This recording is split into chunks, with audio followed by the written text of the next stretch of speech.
নদীর সাইডে যে রাস্তাগুলো দেখতে পাচ্ছেন যে নদীর সাইডের রাস্তা, বাঁধ বলা হয় এসব, যে জনপদের ভিতরে যেন পানি না প্রবেশ করে সেই সাইডের রাস্তাগুলো দেখতে পাচ্ছেন কেমন সরু সরু, এবং সাইডে বাঁশের থোপ, এই পাশেও বাঁশের থোপ মূলত লাগানো হয়েছে যাতে রাস্তা কিংবা ভেঙে না যায়। এই বাঁধগুলো ভেঙে গেলে বাড়ি ঘরের ভিতরে হয়তো পানি প্রবেশ করবে, যদিও এইদিকে ওই রকম নদীতে পানিই থাকে না, বর্ষাকালেও দেখা যায় নদী শুকায়ে থাকে, কারণ উত্তরবঙ্গ এলাকায় পানি নদীতে খুব কম সময়ই থাকে।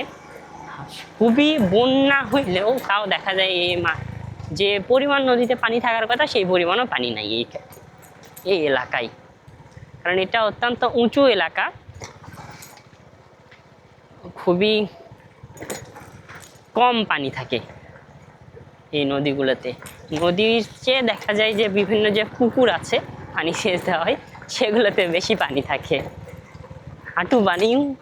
হাঁটুর চেয়েও কম, হাঁটু পানির চেয়েও কম পানি এইগুলোতে।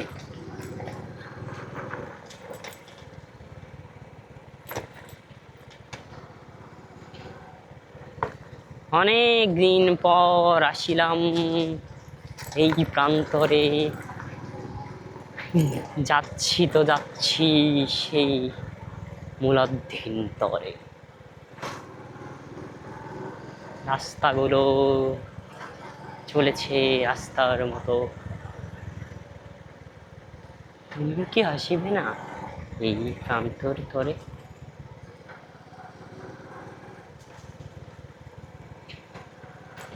এই যে দেখুন এখানে হচ্ছে আরেকটা, এখানেও সেম, যে চাষাবাদের জন্য যে এই যে আমি বললাম না চাষাবাদের জন্য যে পানিগুলো লাগে, এই যে হচ্ছে এই পাশে চাষাবাদ করতেছে আর এই পাশে হচ্ছে নদী, এখানে চাষাবাদের পরে যে পানিগুলা বাঁচে সেইগুলাই হচ্ছে নদীতে দেওয়া হয়। আর খুবই এই যেহেতু নদীতে এখনো পানিই নেই, হাঁটু জল, যদি নেমে দেখাইতে পারতাম তাহলে বুঝতে পারতেন যে হাঁটু জলের মতন পানি আছে,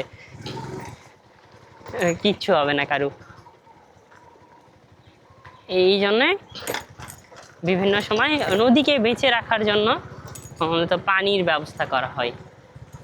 ওই পাশে ব্রিজের নিচে অবস্থাটা এই পাশে দেখালেই বুঝতে পারবেন। মোটরসাইকেল একটু সাইড করে আপনাদের দেখাই, তাহলেই বুঝতে পারবেন যে এখানকার এখন নদীর অবস্থাটা কি হয়ে আছে।